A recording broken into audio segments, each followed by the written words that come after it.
اینای شناسنامه دار. الان مثلا آرتری رو میبینی؟ آرتری شناسنامه داره. جمع کنید بریم دراپ بخریم. دارم لجن واسهتون. نه من با کیرم لجند نیستم، خوشم نمیاد. من یه اکانت داشتم 14 تا ویوان هریس داشت. کریم لجند داشت، شادو 17 متیک داشت، بیوای لجند داشت. بعد دیگه یه عالمه 8 متیک بود. چی میگن 14 تا لجند. همه تیر ما خیاره. خیلی خیلی مسخره داداش، خیلی مسخره. ببین الان تو رو دیدی یه دون زدی، من دقیقا همینو زدم تو سینه‌اش.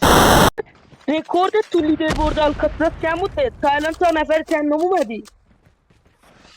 32. من نفر اول شدم، یه بار دوم شدم، سوم شدم.